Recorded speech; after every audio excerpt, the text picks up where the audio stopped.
Hello, my name is Clifford Collins, and this is step 1 out of the 5 steps we are going to take on this topic, atomic structure and the periodic table. So first we're going to talk about the history of the atom. Before Dalton, we had philosophers such as Democritus that thought that the atom was the smallest indivisible particle that make up matter. What they meant by that is that if you take a piece of matter, for example, you take a stone and you keep on breaking it into smaller and smaller pieces, you're going to get to a piece that you cannot break anymore, any further. So that piece is the atom. So Dalton also thought that the atoms were indivisible. He thought the atoms were hard, indivisible spheres, and he postulated, that means he gave his atomic theory, the Dalton's atomic theory. And in this theory, he used mass to describe the atoms and to describe the chemical reactions. The next scientist that came up with his own model of the atom was J.J. Thomson. J.J. Thomson disproved the Dalton's model when he discovered electrons using the cathode ray tube. So you're going to see that the newer models were formed because a new scientist disproved something about the older models. And so J.J. Thomson gave his own model of the atom called the plum pudding model of the atom. We're going to talk more about it later. So N.X. Rutherford used the gold foil experiment to discover the nucleus. And so he was able to disprove J.J. Thomson's model, and N.S. Rutherford gave a new model called the planetary model of the atom. The next model was the Bohr's model. Bohr did not make any experiment.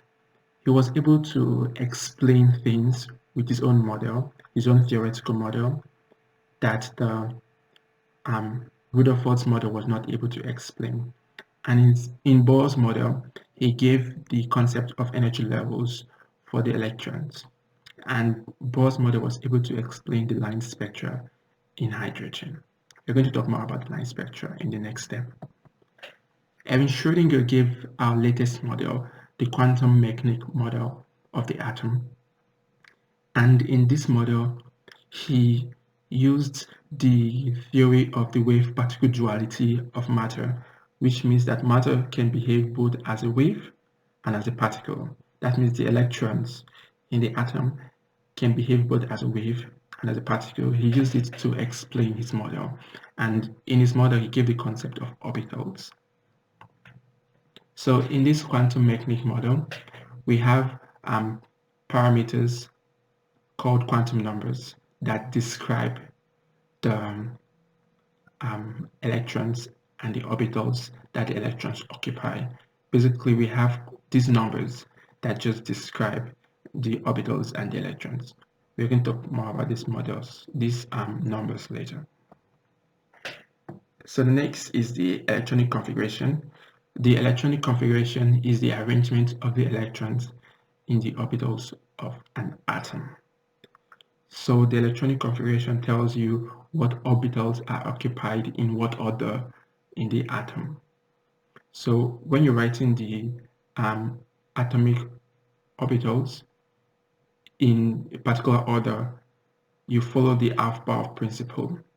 We're going to talk more about the Aufbau principle later. This shows you the increasing energy. This shows you the atomic orbitals in increasing energy.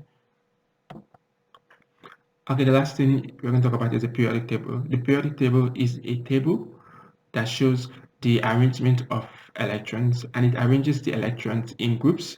The groups are vertical and periods. The periods are horizontal, and it arranges the elements based on the atomic number. It's very important to remember that it's based on the atomic number and not based on the mass number. So the periodic table is very good, and it can be able to predict and explain certain chemical properties of the elements, such as the ionization energy and the atomic radius.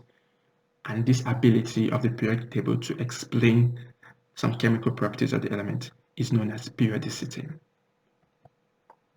Okay, thank you for watching. See you in the next video.